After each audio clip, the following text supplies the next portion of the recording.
E nós seguimos por aqui com o Bom Dia Produtor de hoje, falando sobre o tema vinhos. Estamos novamente, eu e a Ju Casanato, na companhia do Paulo Raffi, ele que é vinicultor em Portugal, e ao lado dele agora recebemos o Ivan Alves Pereira, Ivan, ele que é sommelier da Casa Álvares, que é a vinícola do Paulo lá em Portugal. Bem-vindo para você também, Ivan. Obrigada. Muito obrigado. Paulo, Ivan, bom dia mais uma vez, sejam bem-vindos. Ivan, eu começo perguntando então para você qual que é o papel e qual que é a importância do papel de um sommelier. O sommelier ele é o profissional responsável pela elaboração da carta de vinhos do estabelecimento e, após isso, todo o cuidado do vinho, a compra, né, a indicação relacionada ao tipo de cardápio que é utilizado no restaurante e para a indicação final para o cliente, para estar orientando tanto a parte da colaboração em relação à indicação de vinho para o cliente, como está atendendo o cliente final relacionado à harmonização de vinho com bebida. Bom, para quem não é muito entendedor, Ivan, conta para a gente quais são os tipos de vinho que existem e os estilos.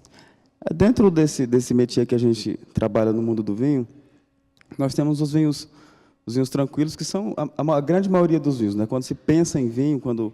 O nome é curioso, né? Vinho tranquilo. Vinho tranquilo. Né? A maioria dos vinhos são os vinhos mais comuns, são os vinhos que sem presença de gaseificação e sem uma quantidade maior de álcool.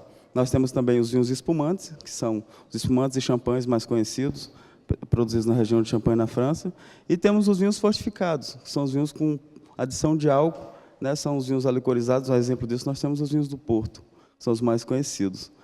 E dentro dessa gama de produtos, nós temos algumas uvas mais conhecidas, como os tintos Cabernet Sauvignon, Malbec, Carmener chileno, né, que são muito bem aceitos aí pelos consumidores. Dentro dos brancos, Sauvignon Blanc, Chardonnay, Torrontés. Bastante uva, bastante coisa, mas se resume a uma pequena quantidade que é mais consumida, que é mais procurada no mercado. E quais são as características dos vinhos produzidos na vinícola da Casa Álvares? A característica dos nossos vinhos, do vinho Casa Álvares, é peculiar à região do Douro, né? Nós temos uma condição de solo muito boa. No caso dos nossos brancos, os nossos rosés, tem uma mineralidade que é característico da região do Douro, que é característico desse tipo de vinho produzido na região do Douro. E o nosso tinto, ele tem um equilíbrio entre fruta e um final de boca, né? Uma maciez, um aveludado que é peculiar do nosso vinho, do nosso Casa Álvares, com 8 meses de carvalho francês, primeiro uso.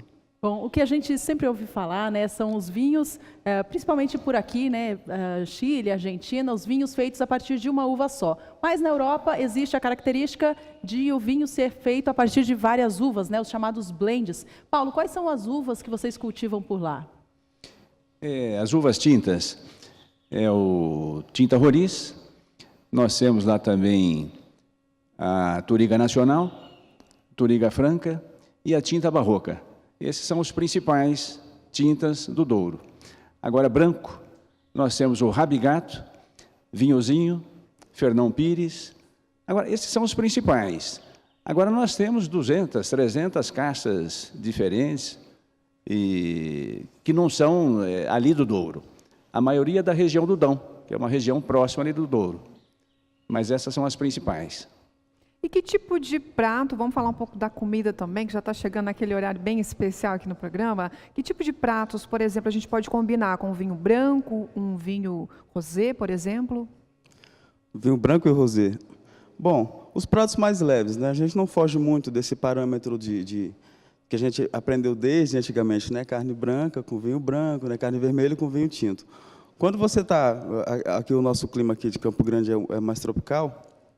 Então, para início, para abertura ali do evento que você vai fazer na sua casa, ou da refeição que você vai fazer geralmente um antepasto, uma salada. Então, é interessante que você comece com algo mais leve, que é o caso dos vinhos brancos, os espumantes e os rosés.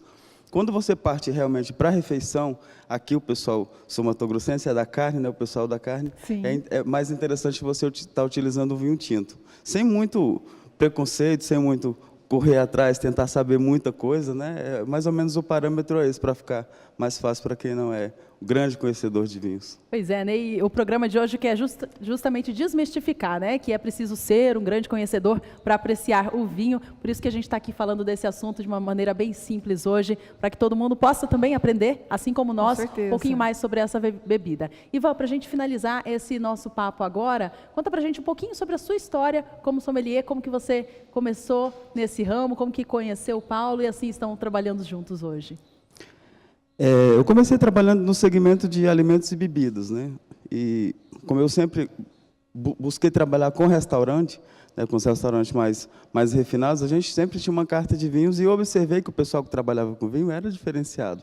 Eu falei, eu vou por esse caminho aqui, vou buscar esse caminho. E já aqui em Campo Grande já faço um trabalho já há mais de 14 anos, né, com restaurantes.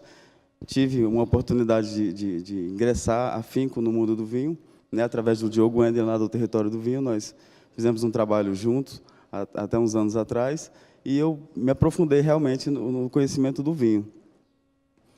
E eu trabalhei, quando comecei a trabalhar com algumas consultorias, fazendo carta de vinhos para alguns restaurantes, né, para alguns clientes em particular. E as pessoas sempre comentavam comigo, por que você não tem uma importadora de vinhos para você representar? Para você ter uma maior liberdade, para você atender melhor o teu cliente, estar ali dando uma assistência melhor. Foi aí que veio o conhecimento com o Paulo Raff aqui, né, que tem a Casa Álvares lá no Douro, e é um dos proprietários da Galeria dos Vinhos, que é essa empresa, essa importadora que eu trabalho, que é lá em São Paulo. E estamos aí já há uns meses aí elaborando aí, desenvolvendo um trabalho muito bom aqui em Campo Grande. E só a título de informação, tanto a referência dele quanto a nossa, quanto a minha, é o Diogo, tá? Que é o cara que mais entende de vinho aqui em Campo Grande. Certo. É o professor. Então vocês se deram muito bem, uma parceria que deu muito certo. Sim. E vai perdurar ao longo de muitos anos ainda. Se Deus quiser. Muito bem. Eu tenho uma última pergunta, até nem estava no roteiro, mas a título de curiosidade mesmo. O vinho mais caro chega a custar em média quanto? Depende muito. Eu acho que eu vou deixar... O Paulo, ele é mais viajado, vai saber responder melhor essa pergunta. Só para a gente ter uma ideia. Na nossa região, no Douro, o vinho mais caro é o Barca Velha.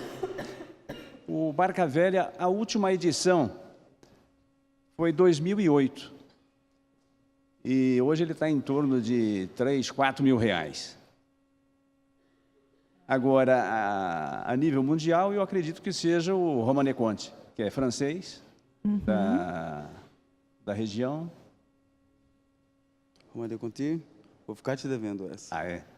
Por ali, né? Mas até onde eu sei, seria esse dos vinhos mais caros que eu conheço. Bacana. Então, algumas informações adicionais só para a gente conhecer um pouco também desse mundo do vinho, né? Ele é bastante extenso, tem muita coisa para a gente falar a respeito desse assunto, mas já quero agradecer mais uma vez a participação de vocês, convidar vocês também para permanecer por aqui, que daqui a pouquinho a gente vai degustar um pouco também da comida que está sendo preparada à base do vinho branco. A gente vai saber de mais detalhes que comida é essa também daqui a pouco.